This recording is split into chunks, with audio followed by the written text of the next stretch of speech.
Afternoon, आप सबका स्वागत है आपके अपने YouTube channel Faraz study group में। जैसा कि आप लोग अपने पिछले दोनों लेक्चर्स देखे होंगे रेशो प्रपोर्शन किए, तो उसमें आप लोग को रेशो के बारे में थोड़ा डिटेल में बताया गया था, उसके क्वेश्चंस भी करवाए गए थे। अब इसमें आप लोग के रेशो के पार्ट में लास्ट टॉपिक बची हुई है कंपैरिजन ऑफ रेशोज, मतलब कि दो रेशोज को बीच में कंपेयर करके ये बताना है कब वो रेशोज छोटे होंगे और कब वो बड़े होंगे। ए रेशो बी है, दूसरा सी रेशो डी है, तो कैसे उसमें कंपेयर करेंगे कि ए रेशो बी में और सी रेशो डी में कौन बड़ा है कौन छोटा है। ठीक है, तो भाई नाम बस के लिए जैसे let ratio A ratio B is 2:3 and C ratio D is equal to 3:5। अब आप कैसे ही कंपेयर करेंगे कि ए रेशियो बी आपका बड़ा है कि सी रेशियो डी बड़ा है। तो उसका सिंपल सीधा तरीका यह है कि ए उसको भी आप फ्रैक्शन की वे में लिख दीजिए और इसको भी फ्रैक्शन की वे में लिख दीजिए। ठीक है, अब देखिए ए का डिनोमिनेटर 3 है, दूसरे का डिनोमिनेटर 5 है। अब दोनों का एलसीएम क्या होता है 15, तो इसमें कितना मल्टीप्लाई करना पड़ेगा 15 लाने के लिए डिनोमिनेटर में 5 से, तो ये हो जाएगा 10/15 और इसमें करेंगे 3 से, तो ये हो जाएगा 9/15। ठीक है, तो आपका सबसे बड़ा कौन सा है? ठीक है, तो 2/3 आपका बड़ा होगा। अब एक और देखिए, ए रेशियो बी अगर आपका 3:7 है और सी रेशियो डी आपका 4:9 है, तो उसमें भी वही करेंगे 3/7 और 4/9। इसका फिर हम लोग एलसीएम ले लिए तो 63, तो फिर 9 से मल्टीप्लाई करेंगे तो ये हो जाएगा 27/63 और ये 7 से 28/63, तो ये आपका पड़ा यानी 3/7 आपका।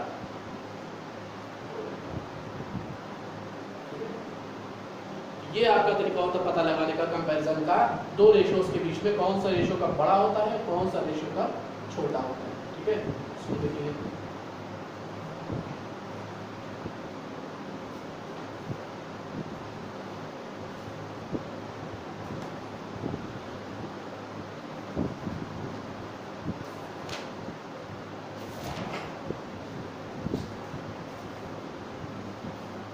आप लोग की अगली टॉपिक आती है इसमें प्रपोर्शन। ठीक है, तो ये आप लोग का रेशियो का इतना पार्ट था।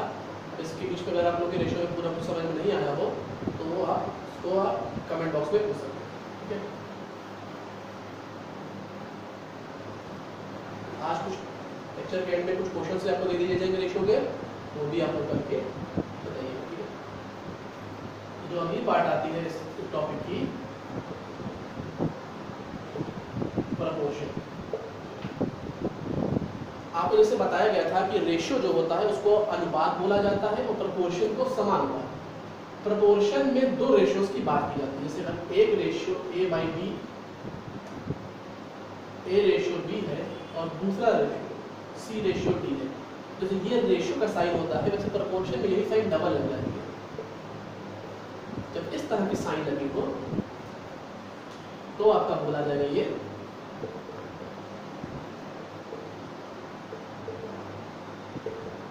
ये प्रपोर्शन में होगा। एक एग्जांपल देख लीजिए कि जैसे कि आप लोग ने रेशियो लेंगे 2/3 और 4/6। अब आपको ये चेक करना है कि ये दोनों प्रपोर्शन में है कि नहीं है। तो उसका सबसे आसान तरीका ये है कि ये देख लीजिए कि दोनों का जो रेशियो हो, मतलब सिंपलेस्ट फॉर्म में होने के बाद क्या वो इक्वल आ रहे हैं कि नहीं आ रहे हैं। अब देखिए 2/3 को देखिए, ये तो सिंपलेस्ट फॉर्म में है, अब 4/6 को करके चेंज करिए तो ये 2 ये 3, यानी 2:3 इज प्रपोर्शन टू 4:6। ठीक है, इसका मतलब 2 × 6 विल बी इक्वल टू 3 × 4। तो उसका एक और रिप्रेजेंटेशन आ गया कि अगर A ratio B is proportion to C ratio D, then A × D will be equal to B × C। अब इसी भी बेस पे कुछ क्वेश्चन लग जाते हैं कि अगर ये 4 आपको दिए हुए हैं, इनमें से अगर 3 दे दिया जाए तो चौथा आप आराम से निकाल सकते हैं इस फॉर्मूले के बेस। ठीक है, देखिए इसका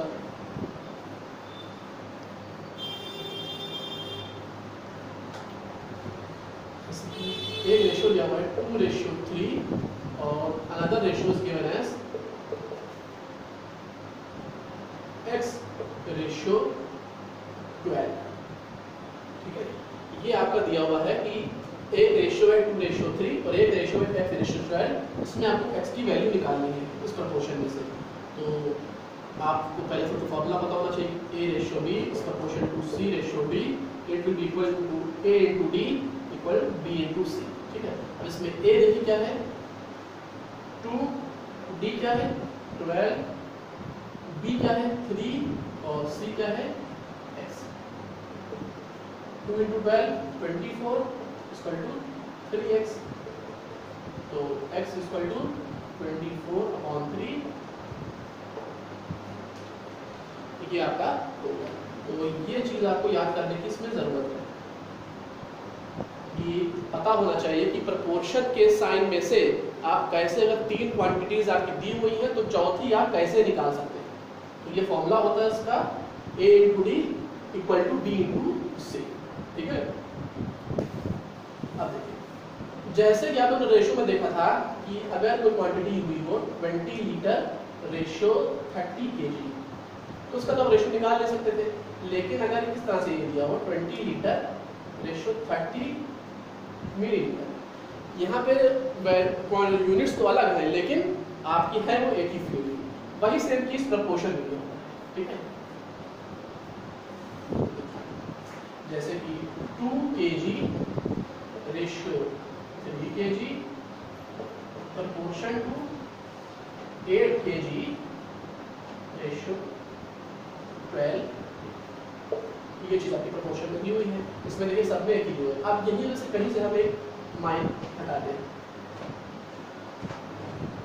लीटर लगा दें। 2 litre ratio 3 kg proportion to 8 kg ratio 12 kg। ठीक है, अब इसमें प्रपोर्शन की साइड दी हुई है तो सबसे पहले तो अगर नहीं नॉलेज होगी तो ये करेंगे 2:3 प्रपोर्शन टू 8:12।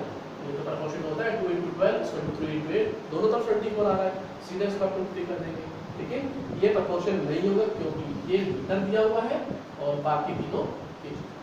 जैसे रेशियो में रूल और बाध्यता होती है कि आपके लिए यूनिट सेम होना जरूरी है, वही सेम रूल और बाध्यता आपकी प्रपोर्शन में भी होती है, उसमें भी यूनिट्स का सेम होना जरूरी है। या तो यूनिट सेम हो और अगर यूनिट अलग हो तो एक ही फील्ड यूनिट हो, यानी अगर वेट हो तो सब वेट हो और अगर वॉल्यूम हो तो सब वॉल्यूम। ये ना हो कि 2 वॉल्यूम की हो तो 2 उसकी हो वेट। चाहे तो भले ये लिखे हो सकता है कि 1 kg हो, 1 ग्राम हो, 1 पाउंड हो और 1 टन हो, तो किसी भी चारों को एक में कन्वर्ट कर सकते हैं, वो पॉसिबल है क्योंकि वो एक फील्ड की। ठीक है, एक और क्वेश्चन का देखिए 4:7 प्रपोर्शन टू 2:x। तो उसमें वही करेंगे a × d equal to b × c। a यहाँ पे है 4, d है x, d है 7, तो x हो जाएगा 14/4 यानी 7/2 यानी 3.5। ठीक है, समझ में आया आप लोग को मेथड इसका कि किस तरह से अगर किसी भी प्रपोर्शन में 3 क्वांटिटीज दी हुई हैं तो चौथी कैसे निकालें। अब आप लोग ये भी कर सकता है कि प्रपोर्शन में 2 दे दी जाए और 2 ना पूछे, लेकिन जो 2 अननोन क्वांटिटी होगी उनके बीच में कोई रिलेशन है। जैसे कि 3:8 प्रपोर्शन टू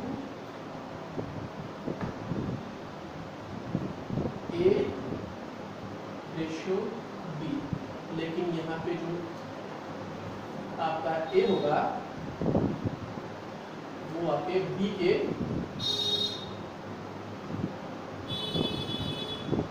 15 ज्यादा, मतलब जो b होगा वो a से 15 ज्यादा है, यानी b विल बी a + 15। ये ठीक है, अब देखिए क्या करेंगे। तो ये तो ऐसे लिखेंगे 3:8 प्रपोर्शन टू a/a + 15। तो जैसा कि आप लोगों के पास होता है पता है, ये a इसमें क्या है 3, d क्या है a + 15, उसके बाद b क्या है 8, ये हो जाएगा 3a + 45 इक्वल टू 8a, ये उधर चला जाएगा तो 45 equal to 5a, a equal to, यानी a 9 हो जाएगा तो b कितना हो जाएगा 20। ठीक है, समझ में आ गया आप लोग को कि अगर दो नहीं दिए हुए क्वांटिटीज तो उन दोनों के बीच में भी कोई ना कोई रिलेशन जरूर दिया होगा, जिससे कि आप लोग ये पता कर सकते हैं कि दोनों की वैल्यूज, ऐसा नहीं दिया हो कि दो वैल्यूज तो नहीं पता है, अननोन क्वांटिटीज है, लेकिन उनके बारे में बीच में आपको कोई रिलेशन नहीं पता है। ठीक है,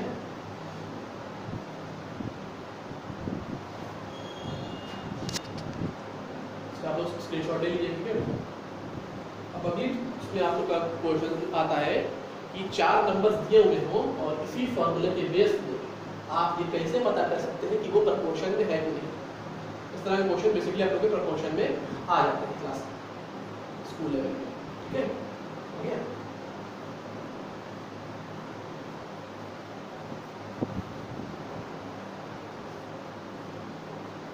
लेकिन ये फॉर्मूला आपको याद रखिएगा, A into D B into C। Please note it down. First question है 15, 2, 10, 180। आपको ये पता करना है कि ये चारों नंबर प्रोपोर्शन में है कि नहीं। ठीक है, तो यही फॉर्मूला इसमें आपको लगाना है।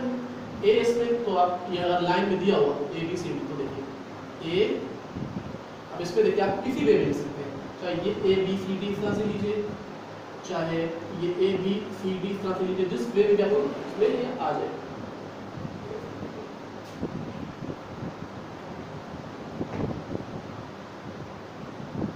आप इसको लेते हैं ए और डी, ये ए है, ये बी है, A B C D, 15 into 10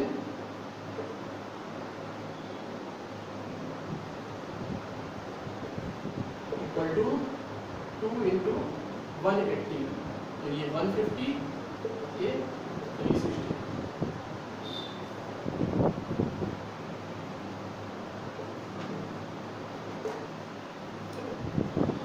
A B C D इस तरह से लेते हैं तो तब भी ये होता है 15 into 180 इक्वल टू 2 into 10, यानी ये आपका प्रपोर्शन में नहीं होगा। ठीक है, क्या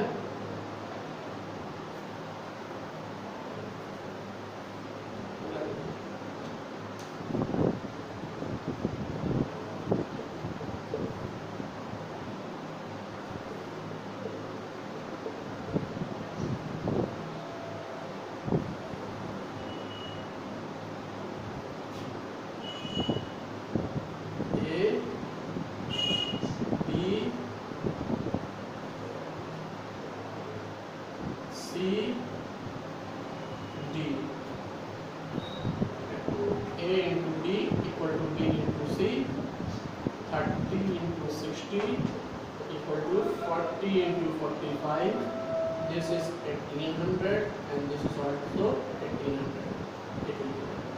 ये प्रपोर्शन आपके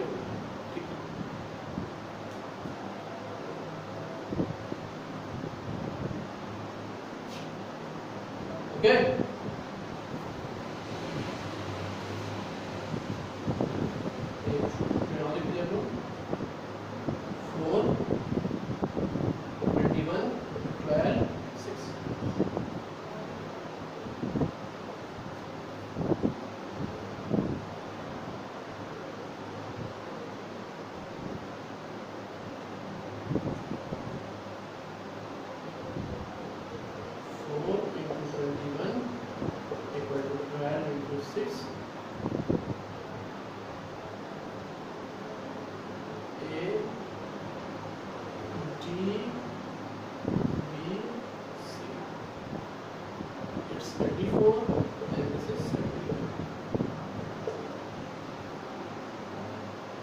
अब आपको ये देख रहे होंगे किसी में सर ने ABCD किया है, किसी में ADBC किया है, आप चाहे जिस ऑर्डर में उसको कर सकते हैं, ये हर ऑर्डर में नहीं आएगा। अगर आपने इसको लाइन से किया होता ABCD, तब ये होता 4 into 6 24, B into C 21 into 12।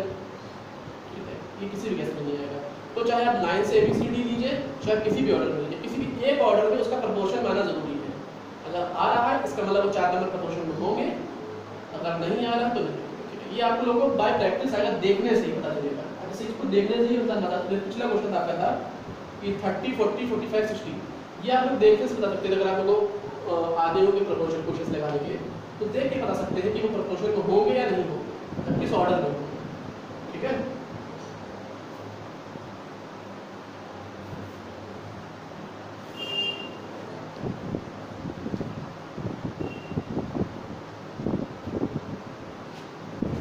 जैसा कि भी आप लोगों को क्वेश्चन लगवाए गए थे कि आपको इस तरह से दिया होता है कि 2:3, 4:6। ठीक है, ये बुलाया जाता है इसको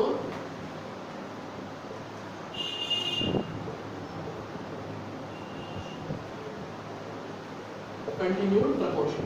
ठीक है,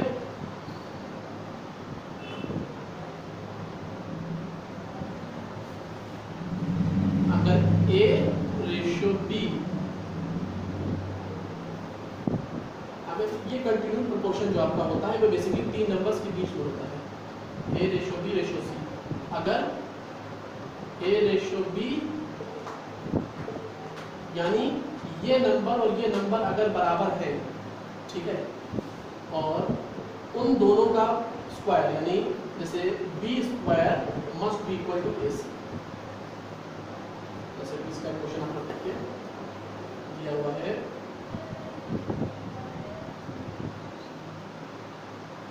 3:6। ये जिस क्वेश्चन दिया हुआ है इसमें ये B दोनों सेम है, B² इक्वल टू ये A है, ये C है, 3 × 12, 6² इक्वल टू 36, 36 इक्वल टू 36 यानी ये सही है।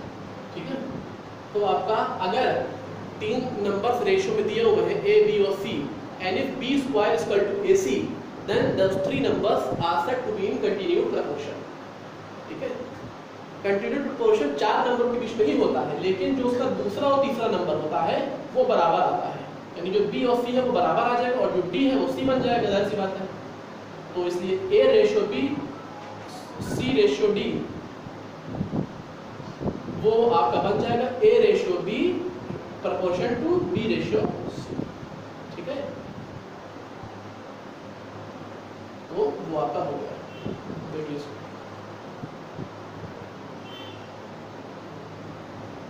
हो गया आप लोग का। तो इसके कुछ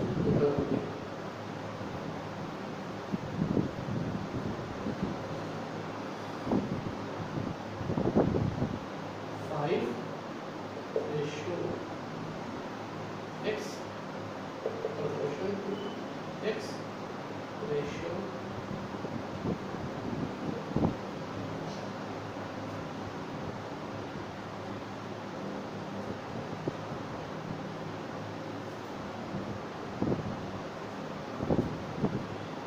इस तरह से अगर दिया हुआ है आपका, तो आपको x की वैल्यू बतानी है। ठीक है, तो आपको पता है कि x² वो हो जाएगा 5 × 16/5, 5 कट जाएगा, x² बचेगा 16, 16 की स्क्वायर वैल्यू होती है 4।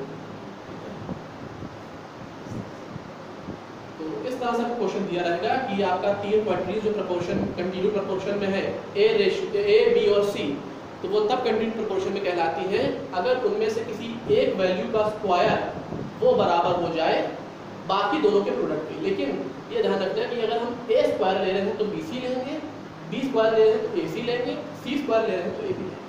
बेसिकली ये होता है वो है B² इक्वल टू AC। ठीक है, ये क्यों? क्योंकि ये कंटिन्यूड आ रहा है।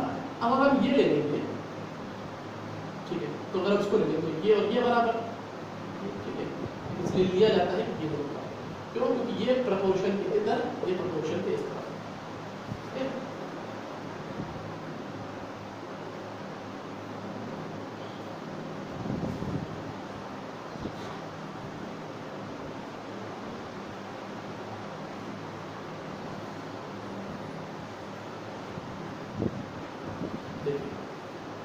जैसे क्वेश्चन और देख रहे हैं, ये दिया हुआ है 2:3 और एक दिया हुआ है आपका 6:9। तो पहले तो आपको ये बताइए इसमें से ये आपका प्रपोर्शन में भी हो पाएगा या नहीं पाएगा, मतलब क्या हम इन दोनों के बीच में ये साइन लगा सकते हैं कि नहीं लगा सकते। इसको पहले फ्रैक्शन में लिखिएगा 2/3, ये फ्रैक्शन लिखिएगा 6/9, ठीक है। तो ये तो सिम्पलेस्ट फॉर्म में अपने है, ये सिम्पलेस्ट फॉर्म मतलब जिनका एचसीएफ न्यूमरेटर डिनोमिनेटर का 1 होना चाहिए। ये देखिए ये सिम्पल फॉर्म में नहीं तो जस्ट कर लीजिए 3 सेकंड नहीं इसको देगा 3, ठीक है। इसका मतलब हम इनके बीच में ये साइन लगा सकते हैं, ठीक है।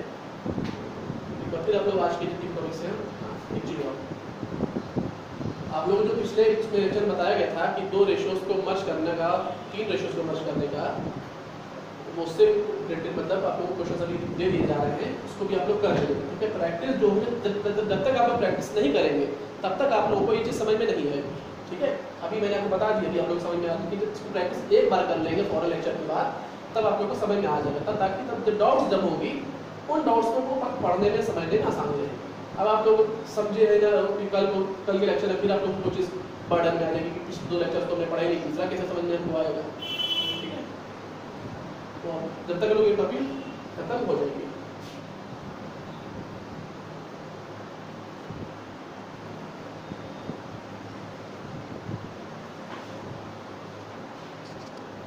ठीक है, तो ये आप लोग का इतना आज का क्लास था, और अगर आप लोगों को समझ में आया हो तो ज़्यादा से ज़्यादा मेरे चैनल को सब्सक्राइब करिए और सब्सक्रिप्शन बटन दबा के बेल आइकन को भी दबा दीजिएगा, ताकि आप लोगों को आने वाले वीडियोस के नोटिफिकेशन मिलते रहेंगे।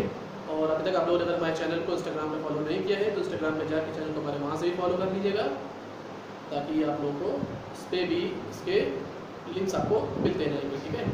और अभी तक इस वीडियो को ज़्यादा लाइक शेयर और कमेंट ज़रूर करिएगा।